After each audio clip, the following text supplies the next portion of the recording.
Reservation ಅನ್ನ ಪೂರ್ಣ ಉದಾಹರಣೆ ನೋಡಿ, ಇವರು ಟೋಟಲ್ ರಿಸರ್ವೇಶನ್ಗೆ 58% ಆಗೋಗಿದೆ, ಉಳಿದಿರೋ 42% ಮಾತ್ರ.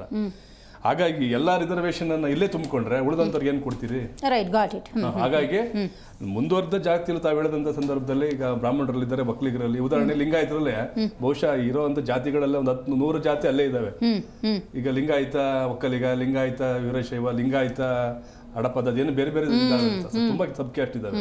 ಈ ಕ್ರಿಶ್ಚಿಯನ್ ಬಂದ್ರು ಅಷ್ಟೇ, ಒಕ್ಕಲಿಗ ಕ್ರಿಶ್ಚಿಯನ್ ನಾವ್ ಇದೇ ಫಸ್ಟ್ ಟೈಮ್ ಕೇಳಿದ್ದು. ಹೌದು, ಆ ಕಡೆ ಇದಾರಂತೆ. ನನ್ಗೆ ಅದೊಂದು ಗೊಂದಲ ಇದೆ, ಇದನ್ನ ಯಾವ ಕಾಲದಲ್ಲಿ ಫಿಲ್ ಮಾಡ್ಬೇಕು?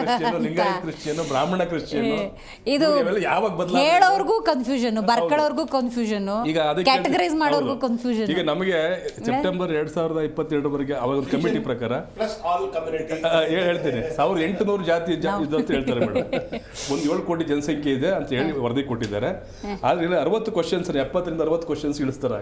ಯಾವಾಗ ಈಗ ಕಾಂತರಾಜ್ ಅವರ ಕಮಿಟಿಯಲ್ಲಿ. ಆಮೇಲೆ ಏನು ಮಾಡ್ತಾರೆ, ಸುಮಾರು 1.6 ಲಕ್ಷ ಟೀಚರ್ಸ್ಗಳ ಮುಖಾಂತರ ಇದನ್ನು ಸರ್ವೆ ಮಾಡಿಸಿ ಒಂದು ವರದಿ ಕೊಡ್ತಾರೆ. ಈಗೇನು ಮಾಡಿದ್ದಾರೆ ಅಂತಂದ್ರೆ ಕಡಿಮೆ ಮಾಡಿ ಈಗ 70 ರಿಂದ 60 ಕ್ವಶನ್ಸ್ನ ಸೆಟಪ್ ಮಾಡೋಂಥದ್ದು. ಆಮೇಲೆ ಅದರೊಳಗೆ ಯಾರು ಒಳ್ಳೆ ಒಳಜಾತಿ, ಈಗ ಉದಾಹರಣೆಗೆ ಕೆಳಜಾತಿಯಲ್ಲಿ ಯಾರ್ಯಾರು ಅದರೊಳಗೆ ಹಿಂದುಳಿದಿರೋರು, ಬಹುಶಃ ಇದನ್ನ ಕ್ರೀಮಿ ಲೇಯರ್ ಅಂತ ನಾನು ಭಾವಿಸ್ತೀನಿ. ಇದನ್ನ ತಾವು ಹೇಳ್ದಂಗೆ ಕ್ರೀಮಿ ಲೇಯರ್ ಅಂತಂದ್ರೆ ಏನು, ಆ ಜಾತಿ ತುಂಬಾ ಹಿಂದುಳಿದಿರೋ ಯಾರಿದ್ದಾರೆ ಅವ್ರನ್ನ ಅಪ್ಲಿಫ್ಟ್ ಮಾಡಲಿಕ್ಕೆ ಇದೊಂದು ಸಾಮಾಜಿಕ ಹುನ್ನಾರ. ಅದನ್ನ ಈಗ ಪ್ರಬಲ ಜಾತಿಗಳು ಅಂತ ಕರೆಸ್ಕೊಳ್ಳೋ ಈ ಬ್ರಾಹ್ಮಣ, ಲಿಂಗಾಯತ, ಒಕ್ಕಲಿಗ, ಕುರುಬ ಅಂತ ಏನಿದಾವೆ, ಅವರಲ್ಲಿ ಹಿಂದುಳಿದವ್ರು ಯಾರಿದಾರೆ ಅವ್ರನ್ನ ಬಿಟ್ಟಾಕ್ಬಿಡ್ತಾರೆ. ಈ ಅತಿ ಹಿಂದುಳಿದವರು ಅಂತ ಅಲ್ಪಸಂಖ್ಯಾತರ ಅಂತಾರೆ, ಅವ್ರನ್ನ ಮುಂದಕ್ಕೆ ತರಕ್ಕೆ ಈ ಪ್ಲಾನ್ ಅಷ್ಟೇ. Okay, got it.